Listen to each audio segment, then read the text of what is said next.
Hello everyone, అందరికీ నమస్కారం.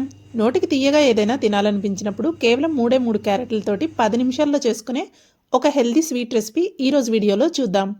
చూడటానికి ఎంతో అట్రాక్టివ్గా, చిన్నపిల్లల నుండి ముసలివాళ్ళ వరకు ఎవరైనా తినగలిగేంత సాఫ్ట్గా, అచ్చం స్వీట్ షాప్ స్టైల్లో ఉండే ఈ టేస్టీ స్వీట్ రెసిపీ ఎలా చేయాలో చూడబోయే ముందు నాదొక చిన్న రిక్వెస్ట్ అండి. నా వీడియోని మొట్టమొదటిసారి చూస్తున్నట్లయితే ప్లీజ్ లైక్ చేయండి.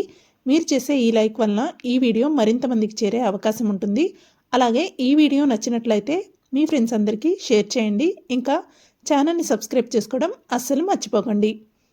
ఇప్పుడు ఈ రెసిపీ ఎలా చేయాలో చూద్దాం. ముందుగా దీనికోసం 3 క్యారెట్లు తీసుకొని చిన్న చిన్న ముక్కలుగా కట్ చేసుకొని ఉంచుకోవాలి. ఈ ముక్కల్ని ఒక మిక్సీ గిన్నెలోకి తీసుకొని ఇందులో కొంచెం వాటర్ వేసుకొని మెత్తని పేస్ట్ లాగా మిక్సీ పట్టుకోవాలి.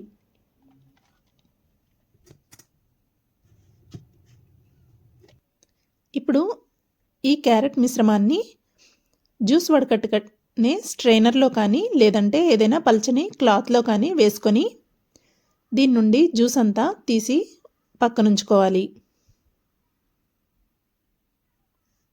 ఇలా ఇందులో ఉన్న జ్యూస్ అంతా తీసిన తర్వాత మిగిలిన పిప్పిలో మరికొన్ని వాటర్ వేసుకొని మరొకసారి మిక్సీ పట్టుకొని మళ్ళీ అదే ప్రాసెస్లో జ్యూస్ తీసుకొని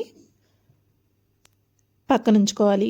ఇప్పుడు ఈ జ్యూస్ని ఈ కప్తో కొలుచుకుంటే 3 కప్పుల జ్యూస్ అయిందండి. ఇందులో 3 కప్పుల జ్యూస్కి కాను 3/4 కప్పు కార్న్ఫ్లవర్ వేసుకొని విస్కర్తో ఉండలేమీ లేకుండా కలిపి ఉంచుకున్నాను. ఇప్పుడు స్టవ్ ఆన్ చేసుకొని ఒక ప్యాన్ పెట్టుకొని ఇందులో కొంచెం నెయ్యి వేసుకొని జీడిపప్పు ఇంకా బాదాం వేసి ఫ్రై చేసి తీసి పక్కనుంచుకోవాలి. మీకు నట్స్ ఇష్టం లేనట్లయితే ఇక్కడ నట్స్ని స్కిప్ చేయొచ్చు. నట్స్ లేకపోయినా సాఫ్ట్గా ఎంతో టేస్టీగా ఉంటుంది ఈ స్వీట్. ఇప్పుడు మనం ముందుగా కార్న్ఫ్లవర్ కలిపి ఉంచుకున్న క్యారెట్ జ్యూస్ మిశ్రమాన్ని ప్యాన్లో వేసుకొని వేడి చేసుకోవాలి. ఇప్పుడు మంటని మీడియం ఫ్లేమ్లో ఉంచుకొని క్యారెట్ ఇంకా కార్న్ఫ్లవర్ మిశ్రమాన్ని కలుపుతూ ఉడికించుకోవాలి. మెరుగైన కంటి చూపుకి, వెయిట్ మేనేజ్మెంట్కి, ఇమ్యూనిటీని పెంచి బ్రెయిన్ హెల్త్కి ఉపయోగపడే క్యారెట్ ఇంకా ఇందులో విటమిన్ ఏ, సి, కే ఉండటం వల్ల పిల్లలకి, పెద్దలకి అందరికీ ఆరోగ్యకరం.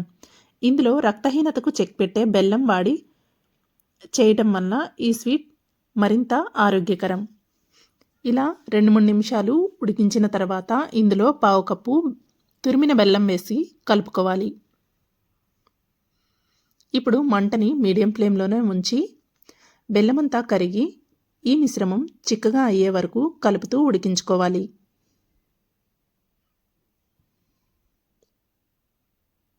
మంటని లో టు మీడియం ఫ్లేమ్లోనే ఉంచి ఇలా నిదానంగా కలుపుతూ మధ్య మధ్యలో కొంచెం 1-2 స్పూన్ల నెయ్యి వేసుకొని కలుపుతూ ఉడికించుకోవాలి.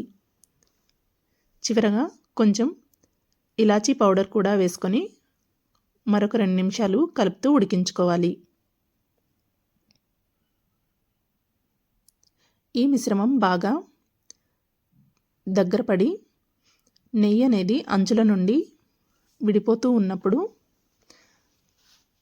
ముందుగా వేయించి పెట్టుకున్న నట్స్ కూడా వేసుకొని కలుపుకోవాలి.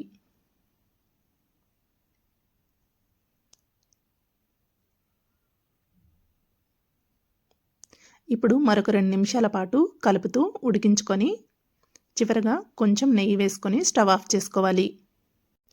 ఇప్పుడు ఈ మిశ్రమాన్ని ఏదైనా నెయ్యి రాసిన ప్లేట్ లేదా గిన్నెలో వేసుకొని పూర్తిగా చల్లారనివ్వాలి. పూర్తిగా చల్లారిన తర్వాత ముక్కలుగా కట్ చేసుకుంటే ఎంతో టేస్టీ అయిన స్వీట్ రెడీ అయిపోతుంది. అంతే అండి. రెసిపీ ఎలా ఉందో కామెంట్ చేయండి. రెసిపీ నచ్చినట్లయితే లైక్ చేయండి, షేర్ చేయండి. ఛానల్ని సబ్స్క్రైబ్ చేసుకోవడం అస్సలు మర్చిపోకండి. Thank you for watching.